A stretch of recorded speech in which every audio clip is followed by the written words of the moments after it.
Querido Deus Pai, te agradecemos mais uma vez por este dia, um dia de bênção, um dia de vitória, um dia de conquista, em que Tu tens cuidado de nossas vidas. E hoje não vai ser diferente, Pai. A Tua bênção será sobre nós e nós queremos desfrutar dela, Pai.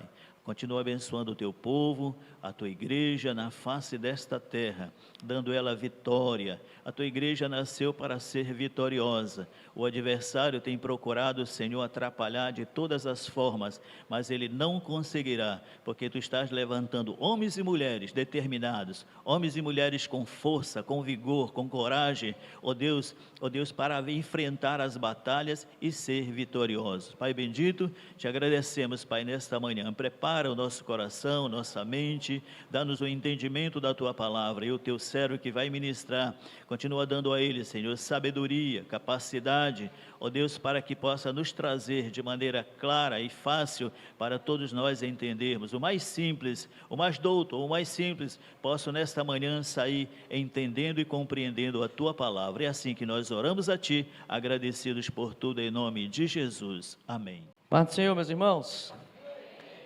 Graças a Deus estamos na casa do Senhor, nesta primeira ceia deste ano de 2024, com alegria para celebrarmos ao nosso Deus. Quero convidar você a ficar com a sua Bíblia aberta aí no livro de Apocalipse, capítulo 3, foi a leitura que nós fizemos, para que você e eu possamos nesta manhã refletir na palavra do Senhor, naquilo que o Senhor tem para falar com a sua igreja, falar conosco. E esta mensagem é baseada justamente no assunto e no tema que nós ao longo desse ano de 2024 iremos tratar, iremos abordar, que é guarda o que tens. Diga para o teu irmão, diga para ele, meu irmão, guarda o que tens. Guarde o que você tem, seja pouco aos seus olhos, ou seja muito, temos que guardar aquilo que de Deus recebemos. Aqui está baseado no capítulo 3, versículo 11, é o versículo chave desta mensagem de hoje, também é o versículo tema para ao longo do ano, que diz, capítulo 3, verso 11 de Apocalipse: venho sem demora, conserva o que tens, para que ninguém tome a tua coroa. Meus irmãos, aqui o livro de Apocalipse é um dos livros da Bíblia que talvez que seja um dos mais temidos, né? Daqueles livros que mais as pessoas temem em ler, pois aquilo que Apocalipse nos revela é muitas vezes um cenário de destruição, é um cenário de desolação, é um cenário que aparentemente há um caos, aparentemente mostrando uma situação sem controle, uma situação desordenada. Nós vamos ver figuras, símbolos muito fortes, besta do mar, besta da terra, bicho de 10 cabeças, enfim, tem uma série de simbologias. Então, muitas vezes esse é um dos livros da palavra do Senhor, principalmente do Novo Testamento, mas assim, que as pessoas leem com mais temor. Tem uma passagem no capítulo 14 que diz que quando Jesus vier, os anjos vão vir para colher e fazer a ceifa, e os anjos vão pisar o lagar da ira de Deus, vai esmagar os adversários do Senhor, e que o sangue a ira será tão forte que o sangue dos mortos subirá à altura dos narizes dos cavalos, para ver como será um dia terrível. Então, toda essa figura, todo esse simbolismo que tem no livro de Apocalipse, causa um certo temor. No entanto, apesar desse fim trágico que revela que acontecerá, o livro de Apocalipse, a proposta e o propósito da revelação, daquilo que Deus revelou por meio do apóstolo João, é completamente o oposto.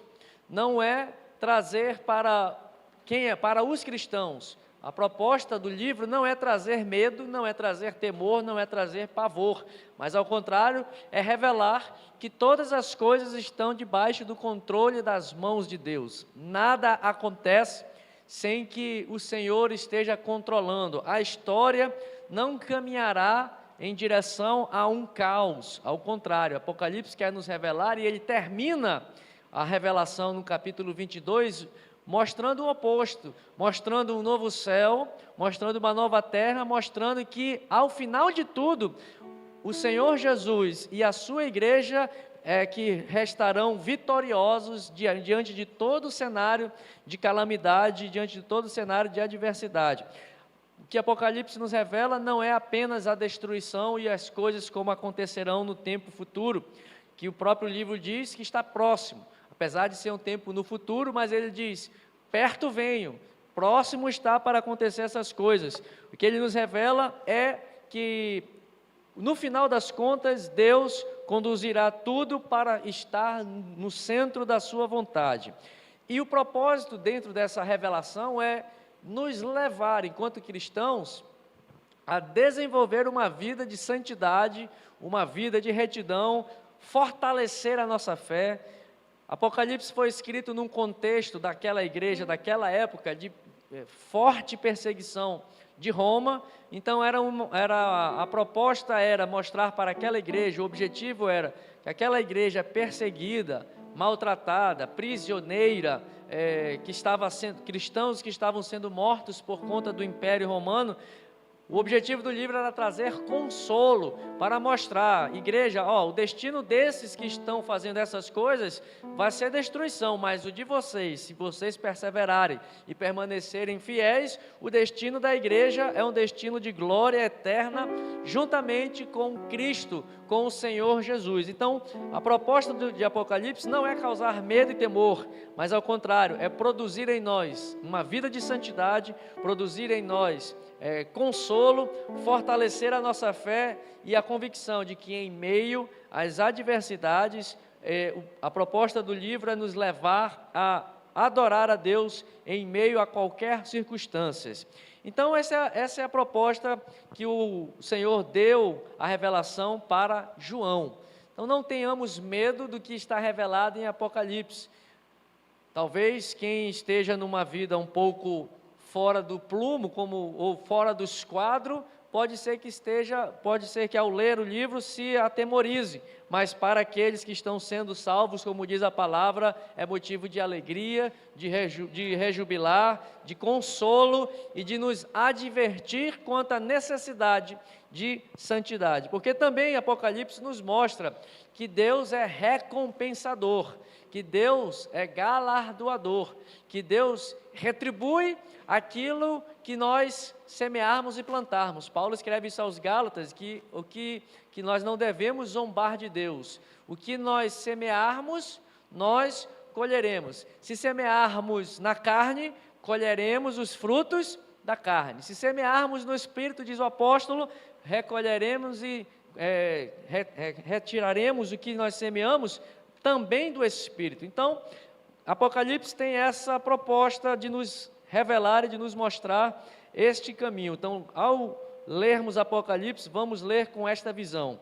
Nós vamos ver, compreendendo ainda esse panorama geral, que nos 3 primeiros capítulos de Apocalipse, são capítulos que vão nos mostrar que Deus começa a advertir primeiro a sua igreja. Na verdade, é uma revelação que é dada pelo próprio Senhor Jesus Cristo. Ele diz aqui no capítulo 1, revelação de Jesus Cristo. Foi o Senhor Jesus quem se revelou para João. Foi o próprio Senhor Jesus que mostrou e abriu a cortina do tempo e apresentou para João, mostrando o que aconteceria nos tempos futuros, que haveria de acontecer. Então, é uma revelação nesses 3 primeiros capítulos, que Deus, Jesus, se preocupa, antes de tratar e de falar para o mundo como um todo, Jesus se preocupa primeiro em falar e tratar com sua noiva. É aquela máxima, é aquele princípio bíblico, que nós temos que primeiro cuidar dos de casa, para depois nos preocupar com os de fora. Temos que olhar primeiro para a nossa situação, como nós estamos vivendo internamente, para depois nos preocuparmos em olhar para aquilo que está fora. É aquele outro princípio, antes de querer tirar o cisco que está no olho do irmão, o que Jesus recomenda? Tira primeiro a trave que está no teu olho, não é cisco. Ou seja, resolve primeiro a tua situação, para depois você querer dar pitaco na vida dos outros. Primeiro você se analisa e se avalia sob os parâmetros da palavra do Senhor, para depois você ir e fazer alguma coisa no mundo exterior. Jesus começa a sua revelação de Apocalipse com este princípio. Os 3 primeiros capítulos, do 1 ao 3, primeiro Jesus está trazendo uma advertência, está trazendo um alerta, está se revelando, está procurando colocar a sua noiva na posição que ela precisa estar. Ao final de tudo, Jesus vem buscar uma noiva sem rugas, uma noiva enfeitada, ataviada, preparada, uma noiva que está pronta, uma noiva bela, uma noiva que está adequada ao seu noivo. Então, antes, para vir buscar esta noiva com essas características, adornada, preparada, sem ruga, sem mácula, sem mancha, ele primeiro adverte a sua noiva. Então, nos 3 primeiros capítulos, Jesus vai falar diretamente com a sua noiva, vai falar primeiro com a igreja, que é o público-alvo, digamos assim, que é o objetivo principal.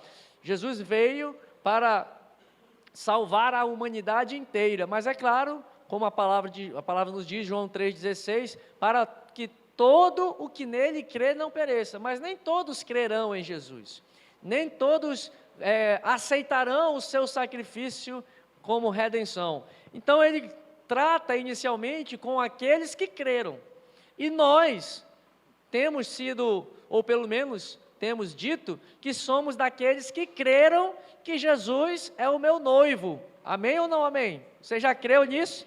Então esses 3 primeiros capítulos é para você e é para mim. É uma advertência do noivo para a sua noiva. E também tem esses 3 primeiros capítulos nos mostra que quem tem o controle da igreja, quem tem o controle da noiva é o noivo. Quem conduz a igreja, quem conduz a noiva é o próprio noivo, e ele passeia no meio da noiva. É o que está no capítulo 1, Jesus tem uma visão, Jesus começa a dar a sua revelação a João, e ele no capítulo 1, João tem uma revelação, e justamente deste Jesus, deste noivo, que tem a igreja, que no capítulo 1 é representado pelos 7 candeeiros, que é a igreja. Ele diz, são 7 candeeiros, é a representação de 7 igrejas, e na visão de João, essas 7 igrejas estão na mão direita do Senhor Jesus, ou seja, mostrando que é Ele quem governa, é o Senhor Jesus quem conduz e que tem o controle da igreja.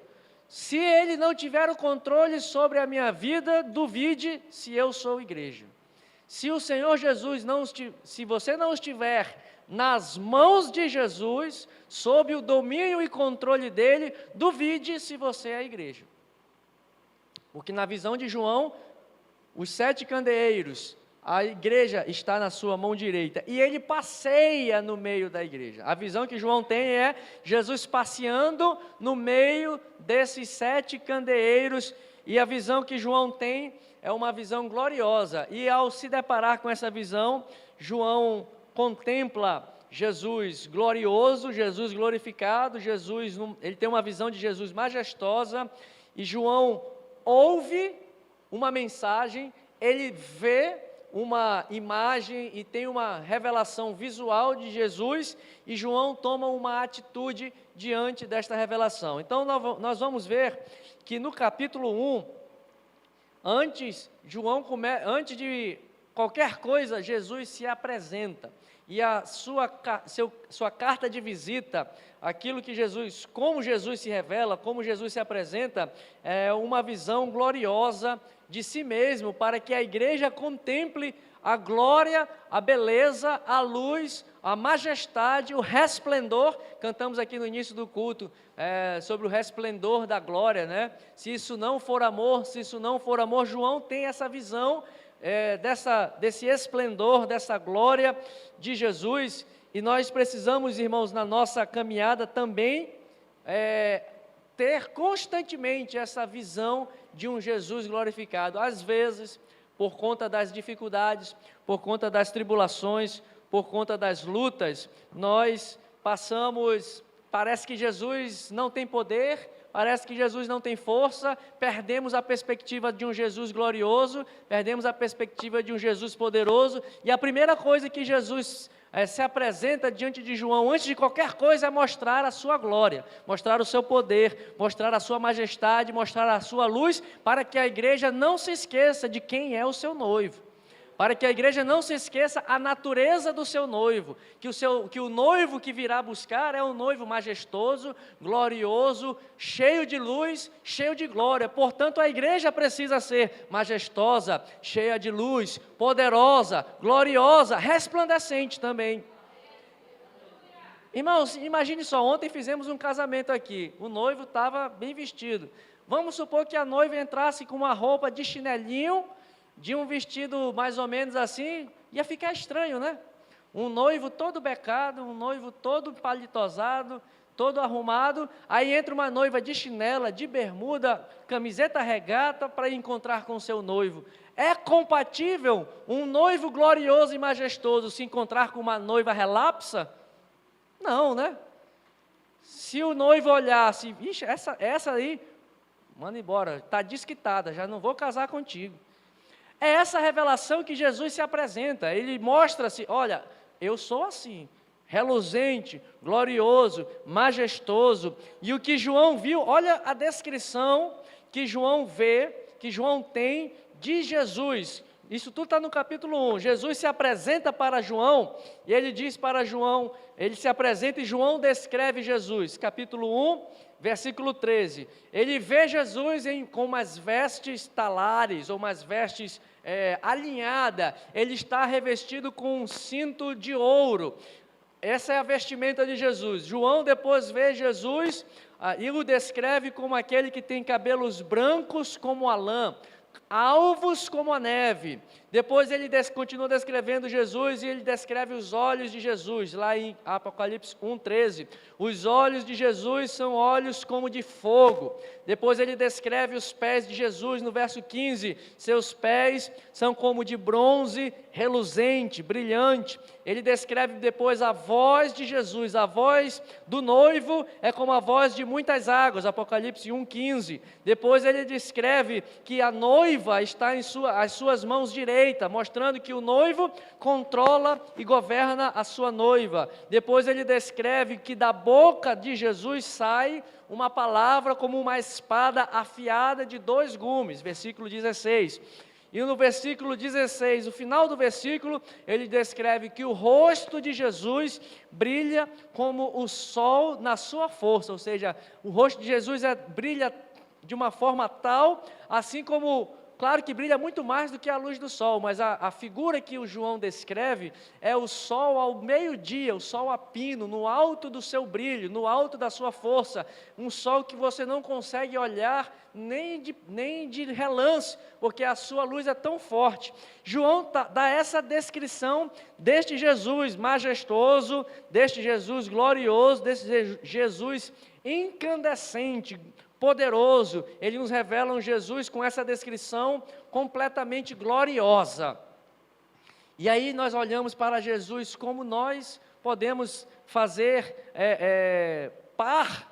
como nós podemos ser a noiva deste Jesus que tem essas características, só pela graça de Jesus e pelo sangue de Jesus, que nos purifica, que nos restaura, que nos tira das trevas e nos coloca para a sua maravilhosa luz, para que nós possamos receber da sua luz, para nos encontrar com este Jesus glorioso. Precisamos também ser um reflexo desta luz. Nós somos a luz do mundo, porque a luz deste Jesus glorioso, majestoso, poderoso, reflete e reluz, brilha por meio das nossas vidas. Precisamos contemplar dia após dia este Jesus glorioso, majestoso e poderoso.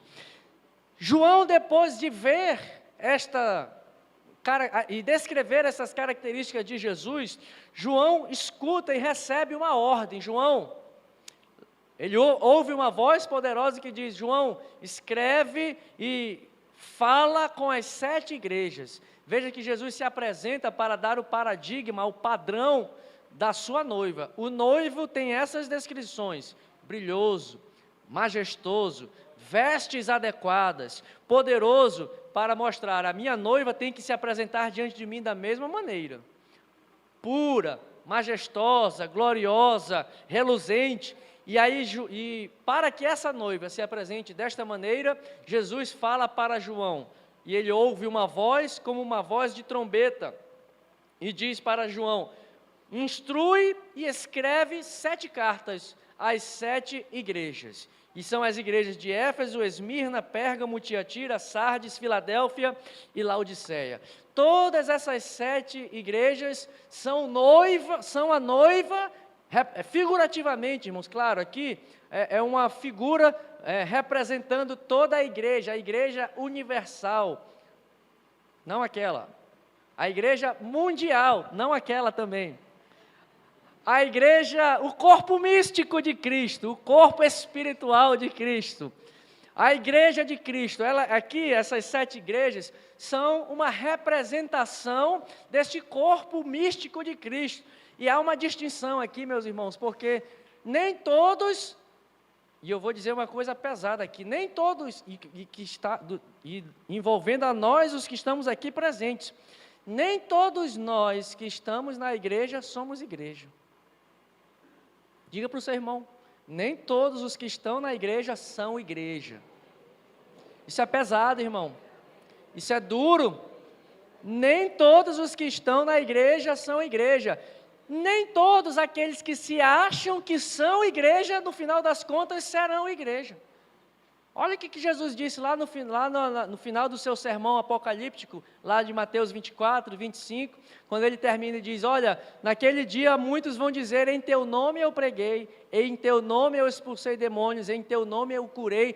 Esses que em nome de Jesus fizeram essas coisas, eles se achavam igreja.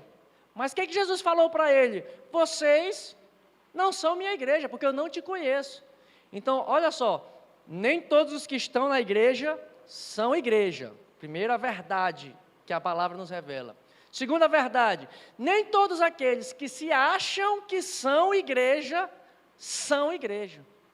Outra verdade dura e difícil e que nós precisamos refletir, analisar. Será que eu me acho como igreja? E olha a descrição: os teus olhos, os olhos desse Jesus são olhos como chama de fogo. O que esse olhar de fogo de Jesus, quando contempla a minha vida, enxerga? Essa que é a pergunta que eu lanço no ar para que você responda. O olhar de fogo de Jesus, quando contempla você, o que ele enxerga?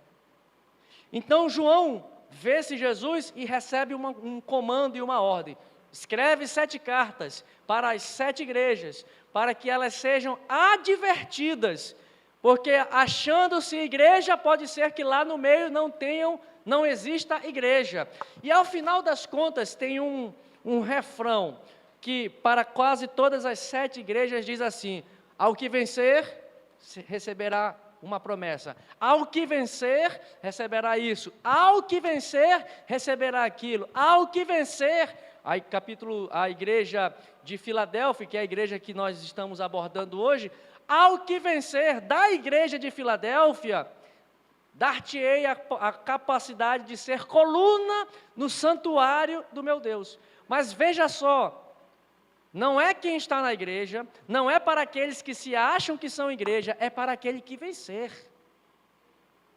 Então, em cada uma dessas igrejas, só receberão as bênçãos e as promessas que a elas foram feitas o vencedor. Aquele que perseverar até o final, aquele que for fiel para com o seu noivo, aquele que for observar a glória do seu noivo e procurar resplandecer a glória do noivo para as pessoas e para o mundo. Então é o que vencer. João ouve essa mensagem: adverte a minha igreja, adverte a minha noiva, adverte para que para que a minha noiva possa se preparar. O juízo de Deus começa, irmãos, primeiro pela casa.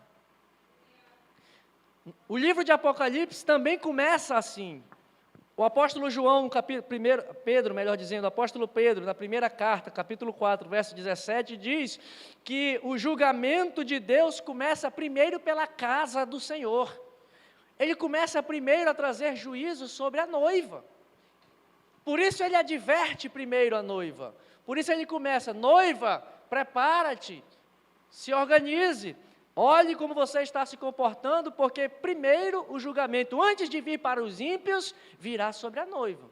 Antes de vir para o mundo, virá sobre a casa de Deus. É essa quando Jesus adverte João, para que João escreva as 7 cartas, é com esta intenção que Jesus quer falar comigo e com você. Primeiro ele quer falar com você. Nós temos a tendência de pensar: estou na igreja, o mundo pode se acabar, porque eu estou aqui, estou tranquilo. Será? Temos que refletir sobre isso. E essas 7 cartas, elas têm um padrão, em que Jesus primeiro se apresenta para aquela determinada igreja de uma forma, depois Jesus faz um elogio, ele avalia o que há de bom naquela igreja, em seguida ele faz uma avaliação daquilo que há de ruim naquela determinada igreja, e por fim ele lança uma promessa. Então, para as 7 igrejas tem as cartas escritas para essas 7 igrejas têm essa estrutura. Jesus se apresenta de alguma maneira, por exemplo, ele se apresenta para a igreja de Éfeso, ele diz assim: estas coisas diz. Aí ele se apresenta: aquele que conserva na mão direita as 7 estrelas e que anda no meio dos 7 candeeiros. Conheço as tuas obras. Para a igreja de Éfeso ele diz: eu te conheço. Eu conheço o que tu fazes. Ele se apresenta como o noivo que conhece tudo aquilo que a igreja faz. Por exemplo, para a igreja de Esmirna, estas coisas diz o primeiro e o último. Ele se apresenta como o alfa e o ômega. Eu sou aquele que estava no início e que estarei no fim. Então, em cada carta ele se apresenta de uma maneira, faz um elogio, reprova alguma coisa na igreja e lança uma promessa. Quando Jesus olha para você, o que ele olha de elogio? O que ele pode achar de bom em mim e em você? É certo que nada nosso é precioso e valoroso para o Senhor. Não há nada de bom que nós possamos oferecer ao Senhor, mas será que Ele pode se ver em nós quando Ele olha? Conheço as tuas obras, Ele sabe o que tu estás fazendo e que eu estamos fazendo. Então é isso que nós vamos ver nesta preparação desses 3 primeiros capítulos do livro de Apocalipse. É uma tratativa do noivo para com a sua noiva, é uma preparação do noivo para que a sua noiva seja achada preparada e não seja pega de surpresa. E aí nós avançando, meus irmãos, não vamos falar das outras igrejas, queremos falar apenas da igreja de Filadélfia, mas é importante nós termos este panorama, pelo menos desse início do livro de Apocalipse. É um livro de difícil compreensão, porque tem muitos simbolismos, analogias, alegorias muito fortes, mas também é um dos livros que mais faz referência ao Antigo Testamento. Do Novo Testamento, é o livro que mais cita, de forma direta ou indireta, o Antigo Testamento, para mostrar que é um livro de revelação profético e que está confirmando tudo que já foi dito pelos profetas anteriormente. E quando Deus, aqui na carta a Filadélfia, quando Jesus se apresenta para essa igreja, nós vamos ver que Filadélfia era uma cidade pequena, que estava em uma região estratégica para o Império Romano. Era uma cidade que era estratégica sob o ponto de vista de ser um caminho e uma rota comercial importante. Apesar de ser uma cidade pequena, ela era uma cidade que estava situada numa região propícia para o comércio, para o correio, para o fluxo de todas as atividades do Império Romano, e ela era um meio termo entre a Europa e a Ásia. Então ela ficava como uma porta de acesso para o Oriente, para chegar à Ásia. E aí essa cidade também tinha uma característica geográfica, que ela sofria muitos terremotos. Ela tinha uma característica desse sentido, constantemente ela era assolada por terremotos, por dificuldades. Ao mesmo tempo de ser uma cidade estratégica, num ponto estratégico, a cidade de Filadélfia, ela era pequena, tinha pouca força econômica, não tinha impacto econômico, não tinha, digamos assim, ela não era, sob o ponto de vista social, não era extremamente relevante, não tinha muita posição, não tinha muita expressão. E quando Jesus olha para esta igreja que estava situada nesta cidade, ele faz justamente essa avaliação desta igreja. Uma igreja que está em uma cidade pequena, apesar de estar numa posição estratégica, mas ela tem pouca força, é uma cidade com pouca expressão. E Jesus diz que a igreja que lá está também, ele se apresenta e revela que esta igreja é uma igreja que tem pouca força. Isso está no versículo 8. Eu sei que tu tens pouca força. E na verdade, essa cidade, essa igreja, nessa cidade de Filadélfia, ao mesmo tempo que ela era uma igreja pequena, mas Jesus não enxerga nessa igreja nenhum defeito. Essa igreja é uma das exceções, de todas as 7, que Jesus não enxerga nela defeito algum. O fato de Jesus dizer que ela tem pouca força, isso em si não é um defeito dessa igreja. Ela tem pouca força, pois ela tem pouca expressão social, política, econômica, ela não tem muita relevância sob o ponto de vista do Império Romano, mas esta pouca força dela não significa também, melhor dizendo, que ela era uma igreja humilde, era uma igreja que não se vangloriava, era uma igreja que não se confiava nas suas próprias capacidades, nas suas próprias habilidades. Nós vamos ver que, não me lembro agora qual era a igreja, se era Esmirna, que achava que era rica, e Jesus diz: tu achas que tu és rica, mas na verdade tu és pobre, tu precisas comprar ouro refinado de mim. Tem igrejas que são, em cidades que são fortes, são poderosas. A pouca força da igreja de Filadélfia revelava que a sua confiança não estava na sua própria capacidade. Na verdade, o que aparentemente é uma fraqueza dessa igreja, ali na verdade é a grande força e virtude dela.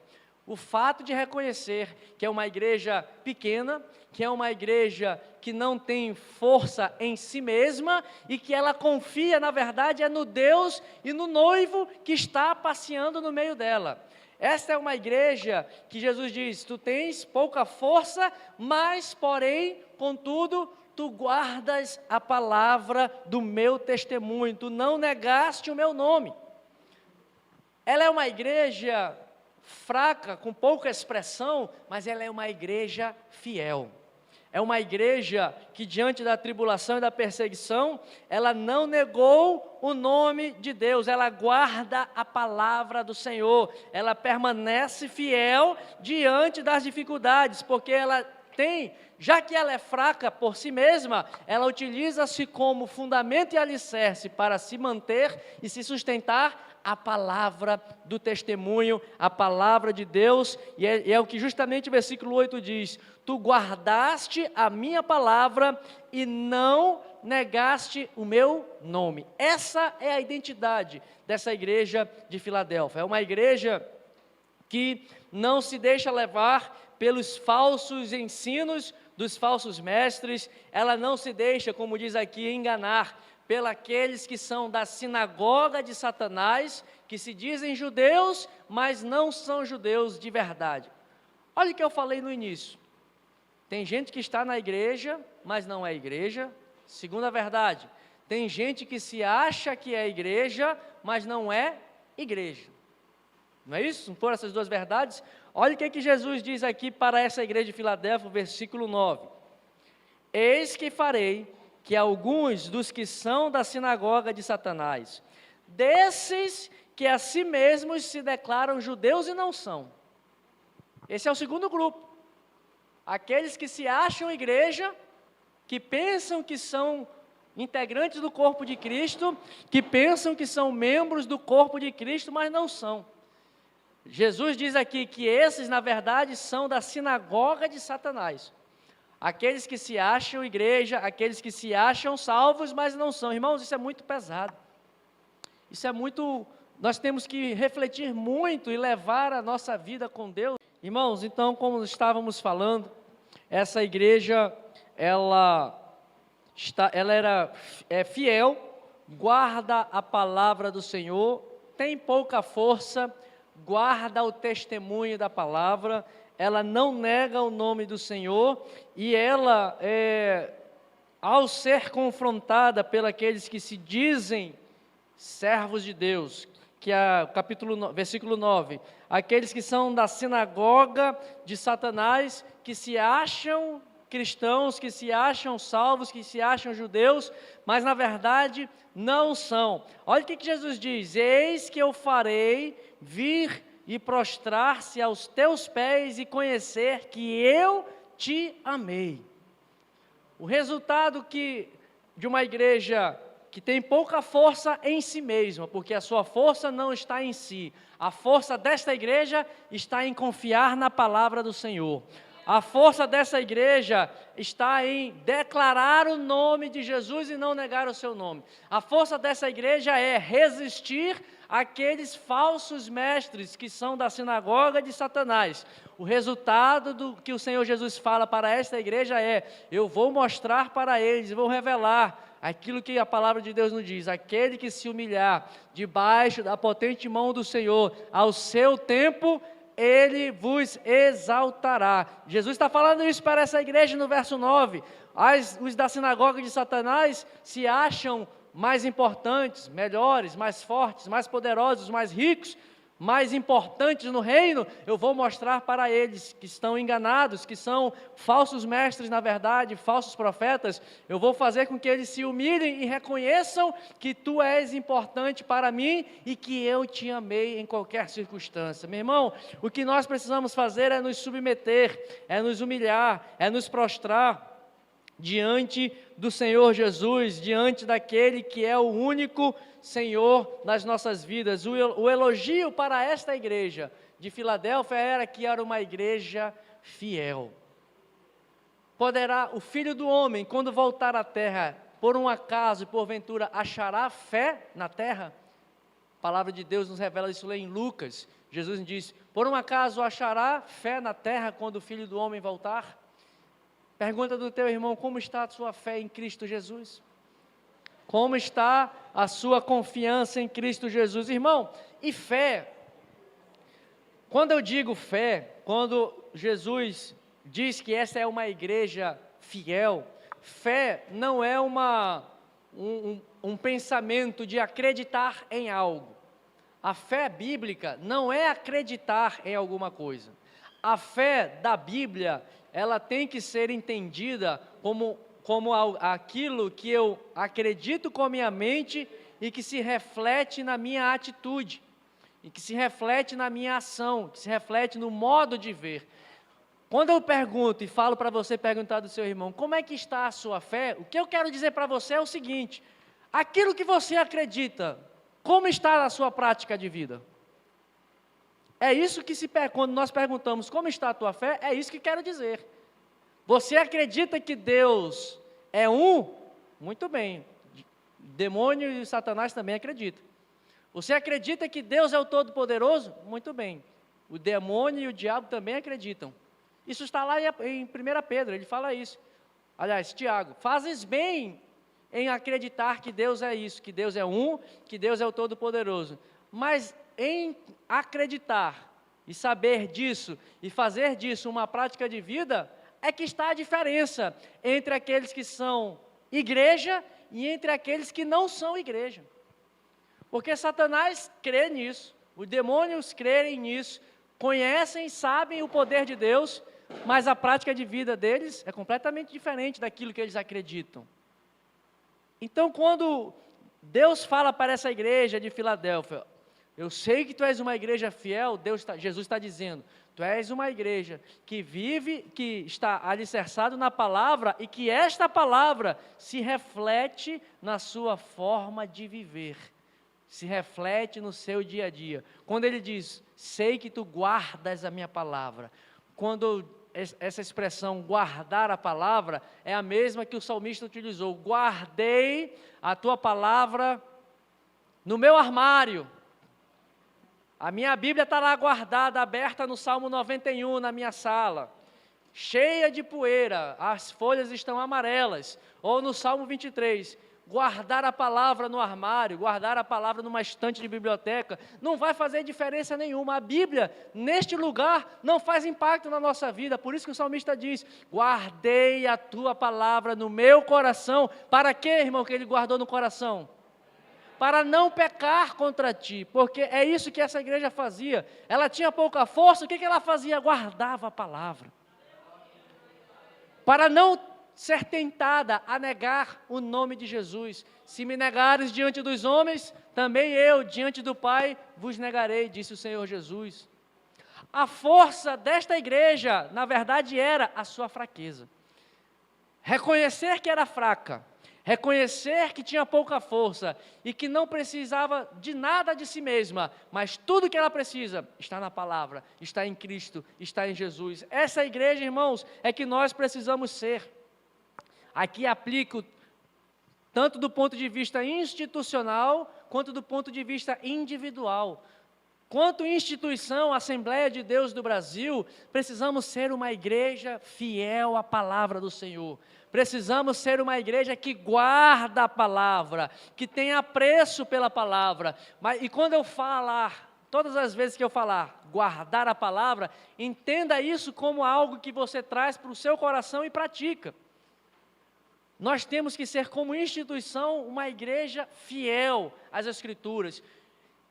E nós não somos, e talvez, se a Deus assim permitir, pode ser que um dia isso mude, nós não temos expressão social, de poderio econômico, nós não somos uma igreja muito grande, não somos, mas temos que guardar a fidelidade à palavra do Senhor, e é isso que importa. Enquanto indivíduos, eu e você, pessoalmente, a igreja é individual, porque quando nós nos reunimos, somos congregação, mas você particularmente é uma igreja ambulante. Você precisa ser esta igreja que guarda a palavra, que testifica a palavra, que não nega o nome de Cristo, que revela este Jesus glorioso, majestoso, com olho de fogo, com pés de latão reluzente, esse Jesus glorioso, refletindo a vida, a glória, o poder, a luz, a majestade por meio da sua vida. Individualmente, você e eu precisamos ser essa igreja, irmãos.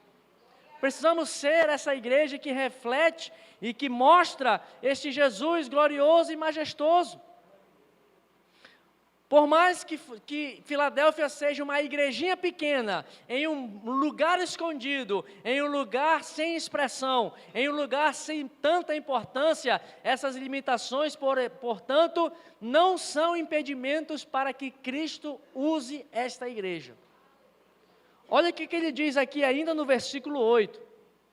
Eis que eu tenho uma porta diante de ti, eis que eu tenho posto diante de ti uma porta aberta. É uma igreja pequena, uma igreja fraca, com pouca expressão econômica, social, política, mas Jesus diz para ela: tenho uma porta aberta diante de ti. Sabe o que isso nos diz, irmãos? Jesus está chamando essa igreja fraca, essa igreja com pouca força, essa igreja com pouca expressão, chamando essa igreja para ser uma igreja missionária.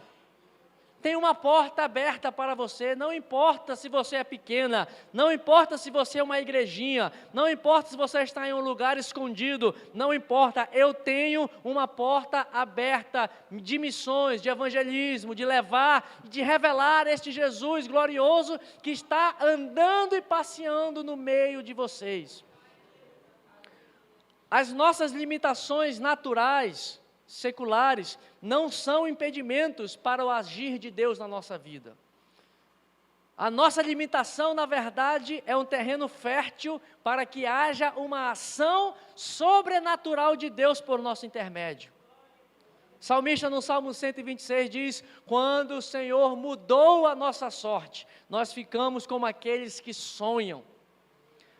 É o Senhor, quando nós somos fracos, impossibilitados, na nossa incapacidade, Paulo já dizia isso, é na minha fraqueza, na minha pequenez que se aperfeiçoa o poder de Deus, é na minha pequenez que se apresenta a grandeza, a glória, a grandeza e o poder do nosso Deus. É quando nós somos fracos que se apresenta a força de Deus. Por isso que os salmistas, ao longo dos salmos, diz: o Senhor é minha rocha, o Senhor é minha fortaleza, o Senhor é meu escudo. Eleva os olhos para os montes, porque é de lá que vem o socorro, porque tudo vem de Deus. A nossa fraqueza, a nossa limitação é um prato cheio para Deus agir sobrenaturalmente na minha vida. Você pode dizer: pastor, não sei falar, pastor, não sei cantar, não sei tocar, não sei fazer nada. Coloque isso na mão de Deus, porque as nossas limitações são justamente aquilo que Deus espera, para que Ele possa mostrar o sobrenatural agindo por nosso meio. Na nossa fraqueza, Jesus diz: há uma porta aberta, mesmo assim. Há uma porta aberta para que vocês possam prosseguir a levar este evangelho. Há uma porta aberta para o evangelismo. Jesus diz, ao final, quando ele diz, escrevendo para essa carta, no versículo 11, que é o versículo chave desse capítulo, dessa carta para esta igreja, e é o que nós estamos trabalhando, iremos trabalhar ao longo deste ano. Jesus diz para essa igreja: eu venho sem demora. Permanece do jeito que você está, porque eu venho sem demora. Capítulo 1 de Apocalipse, ele diz por 2 vezes: João, vou te mostrar as coisas que breve haverão de acontecer. Próximo está a minha vinda. Em 3 versículos do capítulo 1, versículos 1 ao 3, por 2 vezes Jesus adverte: estou próximo, estou chegando.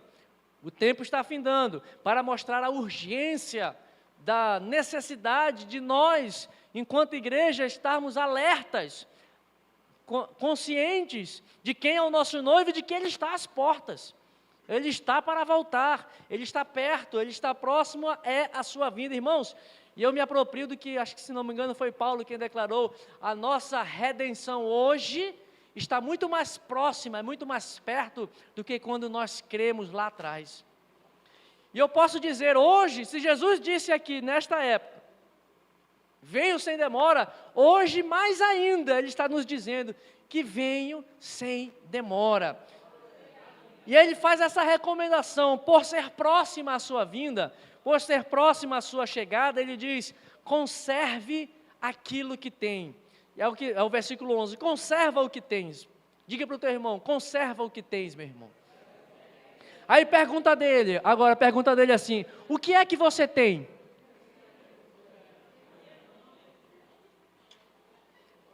Tem aquele hino da harpa que diz, né? Estarei eu de mãos vazias para me apresentar diante do Senhor. Posso eu de mãos vazias me apresentar diante do Rei? O que tu tens, irmãos? Pergunta de novo aí para ele: o que tu tens? Faça um inventário da sua vida espiritual. Faça um inventário daquilo que você tem. Pense comigo. Quando eu falo assim: o que tu tens? O que você pensa? Você pensou aí o que você tem? Você pode dizer: o que eu tenho? Eu já fui batizado. Alguém pensou isso? Fui batizado nas águas. O que tu tens? Eu já fui batizado no Espírito Santo. O que tu tens? Eu falo em línguas. O que tu tens? Eu tenho dom de visão. O que tu tens? Eu tenho revelação. Eu tenho discernimento. Isso pode ser aquilo que você tem, mas o que essa igreja tinha?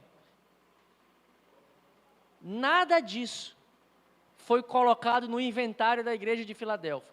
Porque Jesus diz: venho sem demora, guarda o que tens. Essa expressão, guarda o que tens, Jesus está dizendo para a igreja de Filadélfia guardar aquilo que tem mantido ela como uma igreja fiel. O que mantinha aquela igreja em fidelidade? Era o dom espiritual?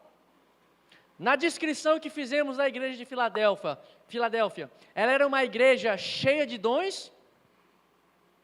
Sim ou não? Ela era uma igreja que tinha muitas revelações espirituais? Sim ou não? Ela era uma igreja que expulsava demônios? O que essa igreja tinha, irmão? O que ela tinha, irmão?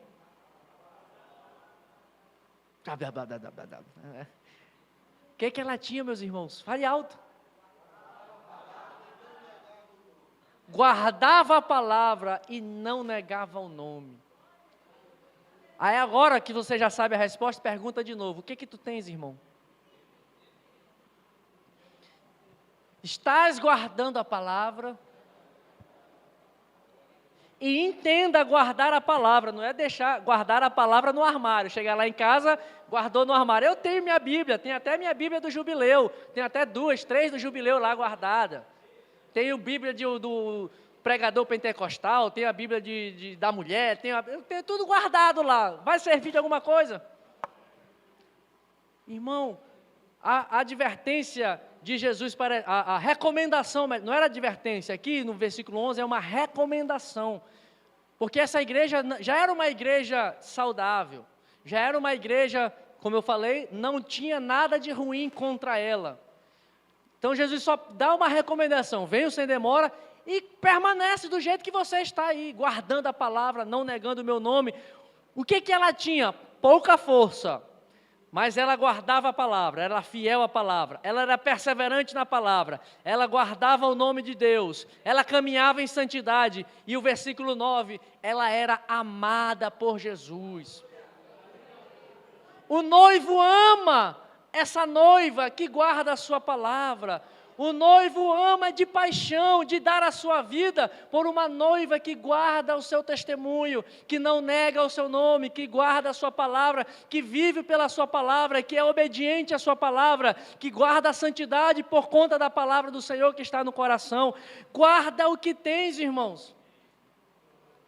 É isso que nós precisamos primeiro ter. E a recomendação de Jesus é guardar. Não adianta ser perseverante, ser fiel no início da jornada. Não adianta ser perseverante e fiel no meio da jornada. O que importa é sermos fiéis até o final. Tem muita gente que começa bem a carreira, mas termina mal. Paulo nos dá esse exemplo quando ele escreve a Timóteo: combati o bom combate, acabei toda a carreira. E o que ele disse no final? Guardei a fé, guardei o testemunho, guardei a palavra no meu coração. É isso que ele quer dizer quando diz guardei a fé. Ele guardou o testemunho de Cristo, irmão. Ele correu toda a carreira e no final guardou tudo isso. É no final que importa, quando nós vamos prestar conta. Não adianta ser fiel até quase antes da morte, depois negar Jesus. Perdeu, não tem como guardar, acumular, não tem FGTS, não tem saldo na conta, tempo de serviço, isso não conta não. Guarda o que tens. O ladrão da cruz é um outro exemplo pelo outro lado. A carreira dele todinha foi roubando, fazendo mal. No final, ele encontrou a fé, encontrou o Salvador, encontrou Jesus, declarou o nome de Jesus. Hoje, Senhor, quando tu entrares no teu paraíso, lembra-te de mim. Ele fez declaração do nome de Jesus, e naquela hora foi que importou para ele. Por isso que há esperança para quem é ladrão, vive uma carreira de vida toda errada, mas no final encontra a salvação. Mas ao mesmo tempo a advertência é: como está a tua carreira, que acha que é da igreja, que acha que é igreja, e no final, guardarás tua fé? Tem uma passagem que Paulo escreve aos Coríntios, ele diz o seguinte: que Jesus vai testar as nossas obras como que pelo fogo. Serão testadas, umas serão como de palha, outras serão como de madeira, outras serão como de pedra preciosa. Isso tudo será lançado e testado no fogo. O que for consumido, Jesus fala, ainda assim será salvo como que pelo fogo. Esta expressão de Paulo está nos dizendo sobre galardão, não é salvação. Tanto que ele termina e diz, será salvo como que pelo fogo. Está salvo, mas as obras não foram obras dignas de um galardão eterno. Tem gente que acha que trabalhar para Jesus é suficiente. Pode ser que sejam salvos, como este exemplo de Coríntios, aos Coríntios. Trabalhou, mas no final acabou guardando a fé. Mas tem gente que está trabalhando, está fazendo as coisas na casa de Deus, no reino, na obra, na igreja, e acha que isso é sinal e é fruto, consequência de que, no final das contas, você é salvo.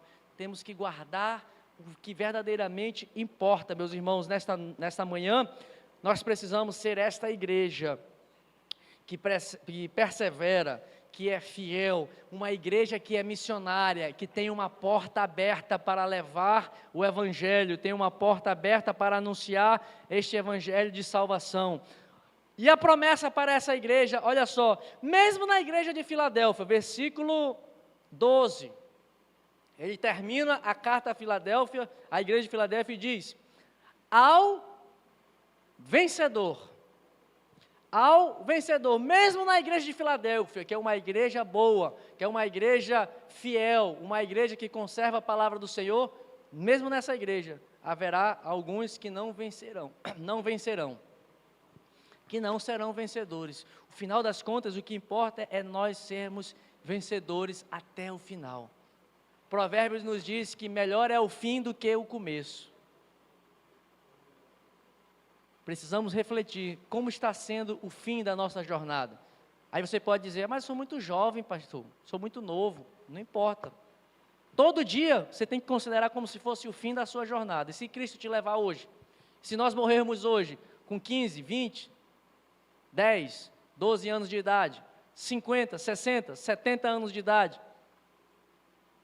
Paulo diz assim: nós temos que viver hoje como se Cristo fosse voltar hoje. Todo dia, irmão, temos que viver como se fosse o último dia da nossa vida, porque nós não sabemos a hora que o nosso Senhor vem nos buscar, se coletivamente ou se individualmente. Temos que estar preparados. Todo dia é o último dia da minha vida, e eu vou viver como alguém que vive para a glória do meu Senhor Jesus, meu Salvador.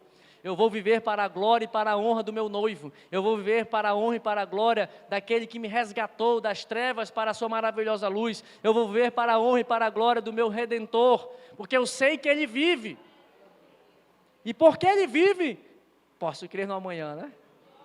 Você já pensou no hino, né? Eu também. Porque Ele vive, eu posso crer que amanhã terei redenção. Se Ele me levar hoje, eu estou pronto, pode me levar. Quem dera hoje vir, como diz aquele outro hino, né?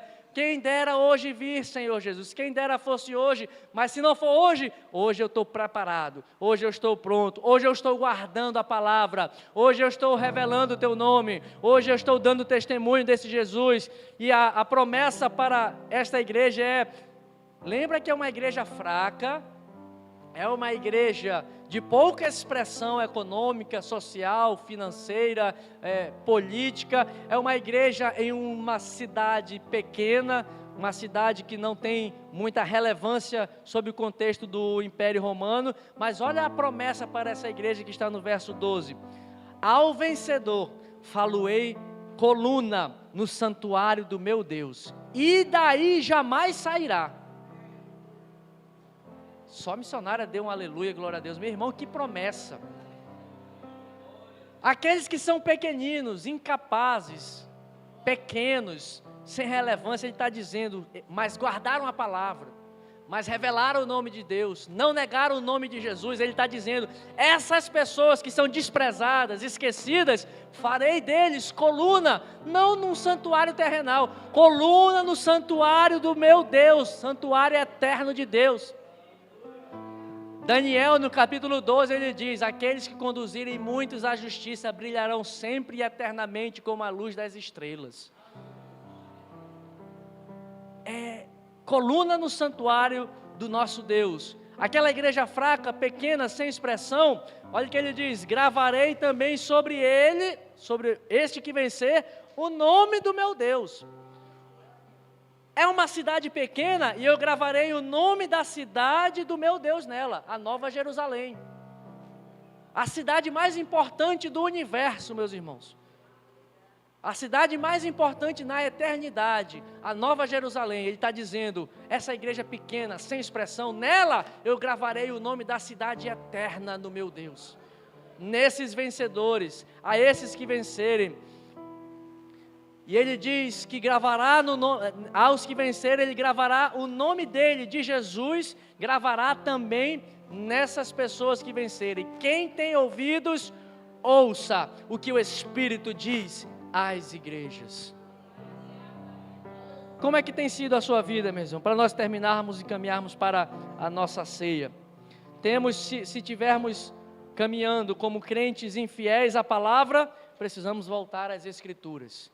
Se estamos sendo inconstantes, precisamos perseverar e ser constantes, sempre abundantes na obra do Senhor.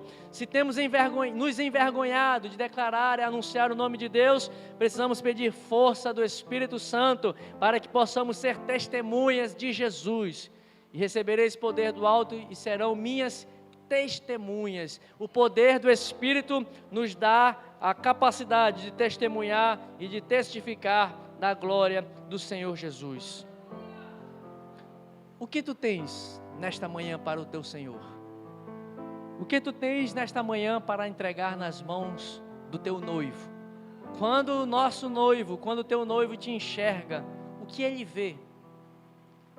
E os seus olhos são como chamas de fogo.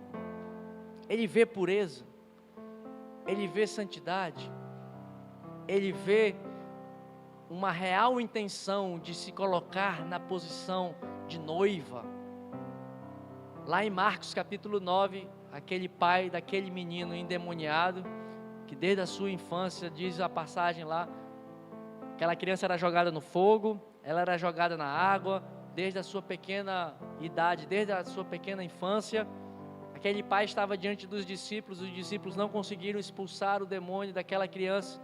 Jesus desce do monte da transfiguração, juntamente com Pedro, Tiago e João, vê aquele cenário, vê que os discípulos não têm poder, não têm capacidade de expulsar aquele demônio. O pai chega diante de Jesus, meu filho está nesse estado difícil, complicado, mas se tu quiseres, tu podes libertar. Jesus volta para ele e pergunta, se creres, tudo é possível ao que crê. Aí o homem é sincero para Jesus e honesto. E muitas vezes é isso que Deus espera de nós, sinceridade e honestidade. O homem vira para Jesus e diz, Senhor, eu sei que tu podes, mas me ajuda na minha pouca fé. Jesus viu honestidade naquele coração. Jesus viu que aquele pai sabia que ele tinha poder, mas estava faltando fé. Estava faltando a fé que verdadeiramente, uma fé plena e completa. E ele foi honesto e disse, Jesus, me ajuda.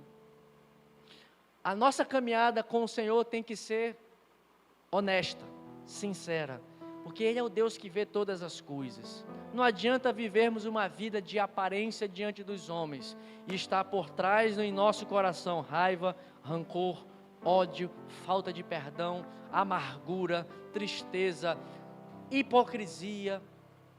Esse Deus que vê todas as coisas olha e diz, tu achas que és igreja desse jeito? É isso que tu tens? Nessa manhã o Senhor quer nos tirar essas coisas e nos colocar no coração aquilo que vai ser verdadeiramente importante para sermos considerados como os vencedores. Temor, amor, sinceridade, coração sincero na presença do Senhor, coração quebrantado na presença do Senhor, coração humilhado na presença do Senhor, é isso que Ele não despreza. Um coração contrito, um coração quebrantado, não desprezará o Senhor. Isaías no capítulo 58 ou 56, ele vai dizer, o Senhor habita no alto e sublime trono, mas Ele faz morada e habita no contrito de coração. Você pode até estar pecando, mas se você estiver honestamente se arrependendo, Senhor, eu não tenho força para deixar esse pecado. Senhor, eu não tenho força para deixar esse problema da minha língua, Jesus, eu não consigo morder e a minha língua fala demais. Eu não tenho forças para resistir.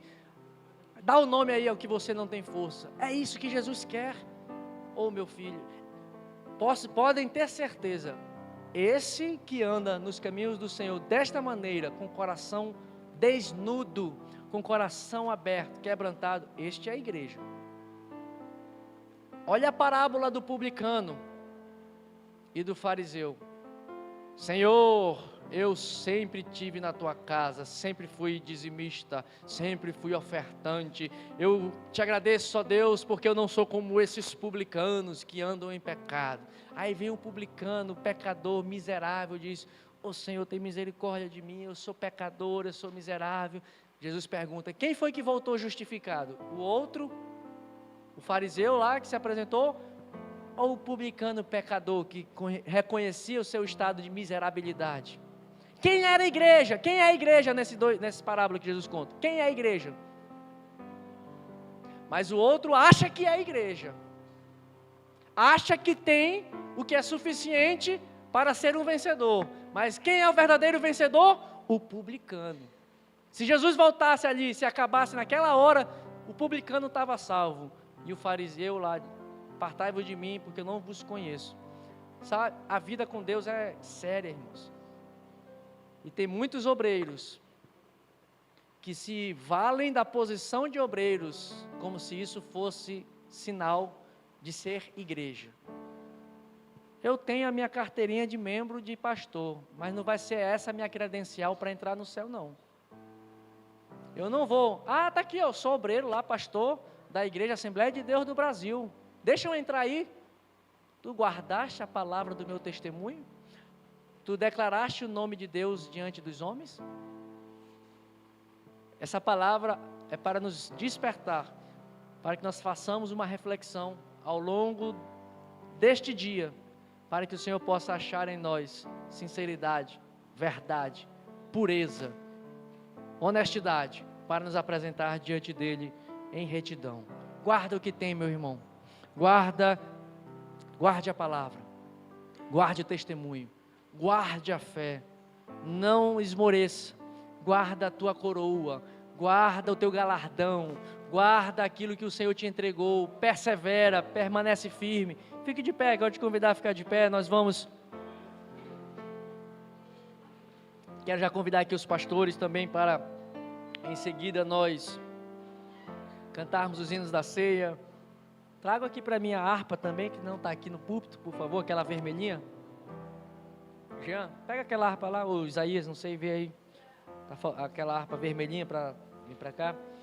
Nós vamos orar consagrando os elementos da ceia.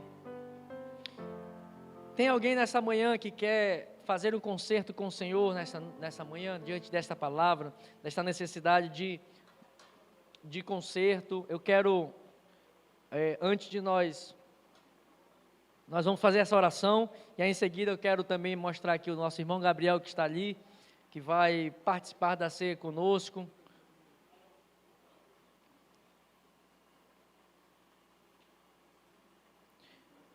Tem alguém que deseja nessa manhã fazer um concerto com o Senhor? Tem alguém que nessa manhã deseja se apresentar diante do Senhor nesta manhã, para que possamos juntos participar da ceia?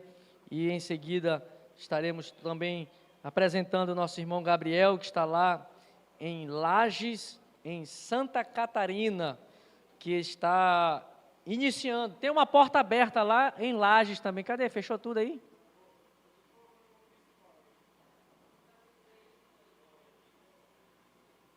Não, mas tem que ser lá em cima, eu acho.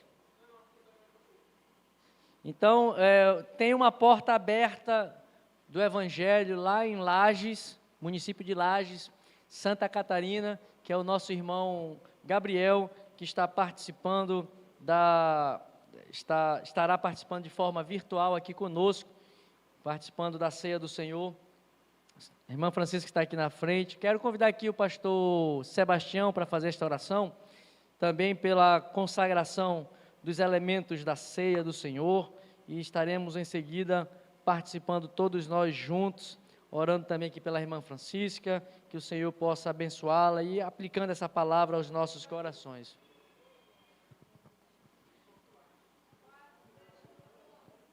Oremos. Senhor nosso Deus, nosso Pai celestial, nesse momento, Senhor, que nós ouvimos a sua palavra, estamos edificados, ó Senhor. Deus, que o Senhor venha continuar falando, ministrando aos nossos corações, através do seu Santo Espírito, que cada um de nós, Senhor, venhamos viver a sua palavra, colocarmos em prática nas nossas vidas diárias. Em nome de Jesus, lhe apresentamos também a tua filha, a irmã Francisca, que está aqui à frente, Senhor. Aleluia, abençoa a tua filha, Deus, da graça, renova as suas forças, perdoa, anima, alegra seu coração.